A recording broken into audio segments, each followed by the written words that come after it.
I'm Mattei from matteirealty.ca. I hope you're doing well. This is another installment of Wednesday Wisdom. Today I'd like to discuss buyer strategies. Now, we don't have as many buyers. We're predominantly listing agents. Historically, that's what we've done. But we help buyers all the time. It's just that as the markets change, for instance, 2020, we had a number of buyers and wish we had listings. Now the reverse is the same. Well, what are some of the reasons for that? A lot of people are hung up on interest rates. I keep hearing, well, next month the rates might fall. The real question is, does that matter? Okay, because what we're starting to see is that buyers are employing strategies to accommodate the fact that banks are getting tighter with their lending. Some banks have upped their investment on default insurance. Why? In May, delinquencies and mortgages climbed. Prior to that, in spite of the government's talking about how delinquencies and mortgages were some of the best in the world, the delinquencies in credit cards were higher.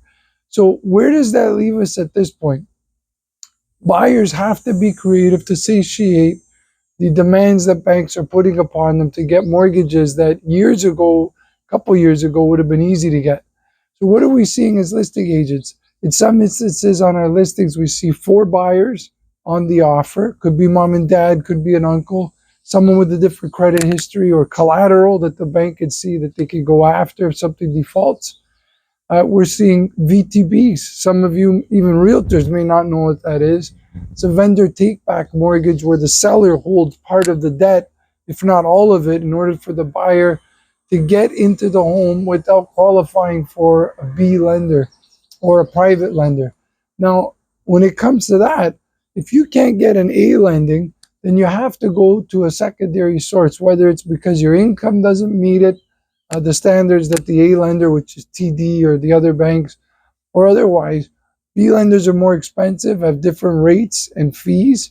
When you go to private money, it gets even worse. Usually they're 1-year turnarounds with fees, legal fees assessed to you, and all kinds of extraneous costs. So buyers are able to go to different lending, even though it's more expensive. They're able to gang up on the purchase. And there's other opportunities for them to strategize on how to get into a home in a market like this. If you'd like to know some more buyer strategies, please don't hesitate to contact us. In the meantime, if you are going to look for a home, check your wallet. Go to the bank, talk to your realtor, get advice from a mortgage broker, and get pre-qualified or you're wasting your time. I'm Mattei. Have a great day.